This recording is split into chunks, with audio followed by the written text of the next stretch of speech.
Everyman Driver Nation, start your engines and buckle up because we're about to go on a ride. Welcome back to Everyman Driver alongside Alex DeFries. I'm Dave Erickson. This week we've got the 2013 Civic SI Coupe, and Dave, this is one fast little package. Did you know this thing came out in 1986 originally? I did not know that. I was born in 1986. Well, this car's come a long way. You, not so much. Coming up here on this episode of Everyman Driver, we'll take this baby for a spin, tell you about its engine and performance, and all the other goodies to make you an informed driver with us here at Everyman Driver. Make sure to hit the subscribe button right above my finger to receive all of our new video uploads. Gonna be a great show. Everyman Driver starts now.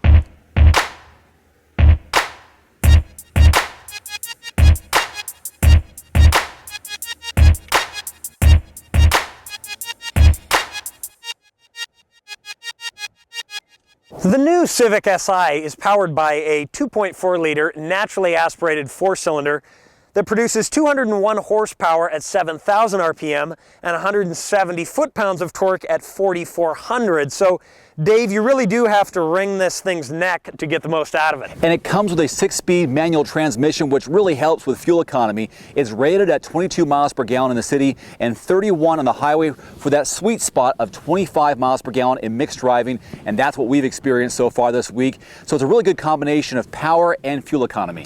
Yeah, this is the same engine that we tested in the Acura ILX earlier this year. We love the engine in that car. We love it in this.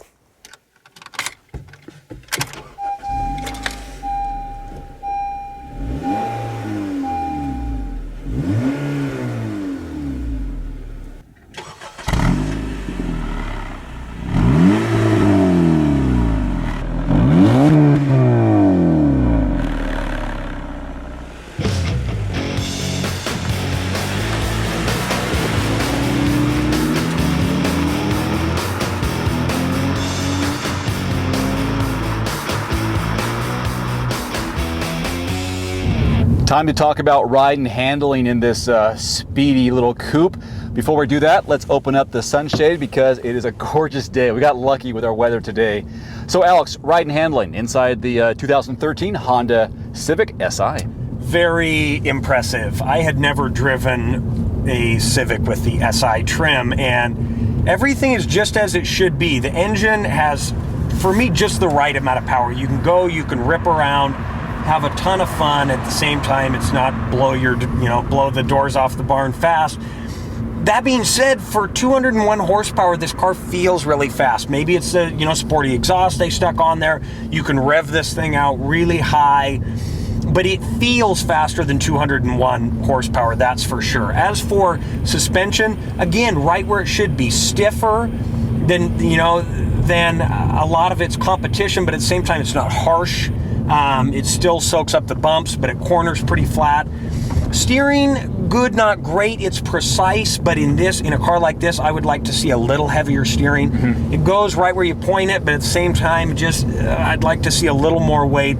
Overall, though, I feel like Honda's nailed this. It's not a technical term, it's more of an everyman driver term, but it seems a little squirrely on the handling. That's a good way to put it. It would feel a little better if it was a little heavier, and it's predictable, but that's a good way to put it. It's a little squirrely. The interior of the SI is amazing. I really do feel like we're in a video game. Just the way everything is laid out with the colors, the brightness, and it's almost, I don't know, you're too young for this, but Tron-like. The movie Tron, where they had all these bright neon colors, and you really do feel like you're inside a video game. What do you see? I do know the old Tron, none of this new Tron nonsense. I totally agree. Honda's nailed this interior. The sport seats are great. They're heavily bolstered, but they're not like full-on Sparcos or Recaros. They're still going to be fine. Dave and I are going to be logging in some hours in this car, and the seats are just fine. The dash is unbelievable. I feel like Honda really did a neat job on this dash, and even though there's a lot of displays, and we oftentimes kind of dog on that, they're all themed correctly. They're all the same color. They all kind of use the same technology, so I feel like everything is nice and uniform there. And so many people are going to upgrade things in this car. Honda was really smart. They put in an external navigation system, which again, I'm usually not a fan of, but in this case, so many kids are going to put in different stereos, different CD players. They're going to be able to fit really easily inside of there. All the controls are very simple, Spartan to keep, to keep cost down, to keep weight down. sports steering wheel with the red stitching.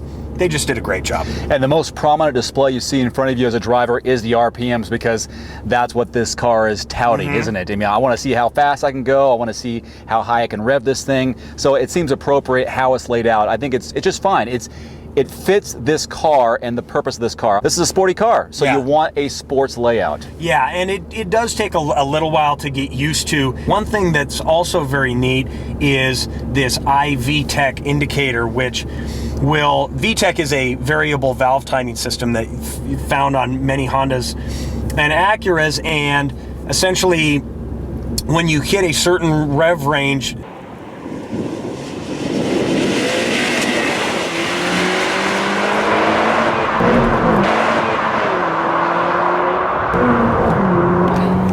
a red light will come on indicating that the VTEC has kicked in, and also there's 3 yellow lights that show you that you're about to redline. So everything in this is really meant to be sporty and is really focused in that direction. And one final note here, that with this multi-informational display, this touchscreen here, if you do have the sunscreen open, there will be a bit of a glare just based on how it's positioned. Just an FYI, when you drive around on a sunny day, close this up and you'll be able to see the display a little bit better.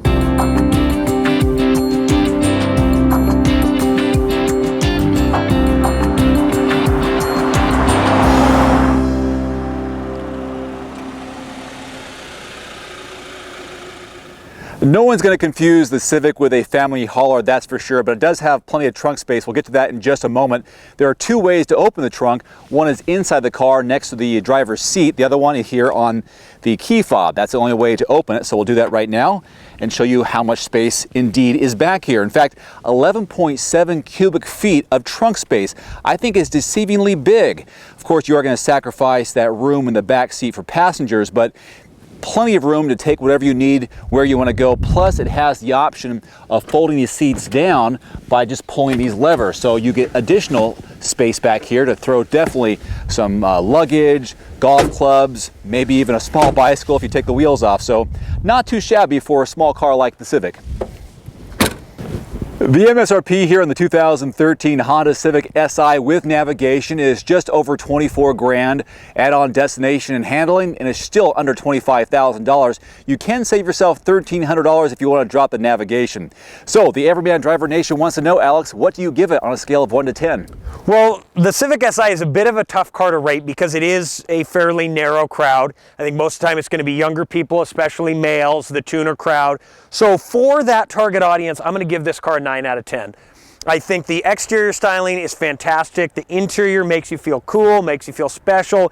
This engine's amazing. Transmission is good. So for who Honda was trying to sell this to, I think this car is damn near perfect. It's a kick in the pants. I agree with you. 9 out of 10. It's been around for 26 years.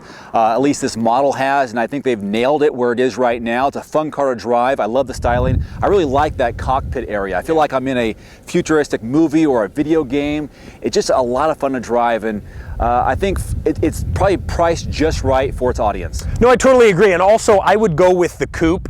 You can get this in a sedan for basically the same money.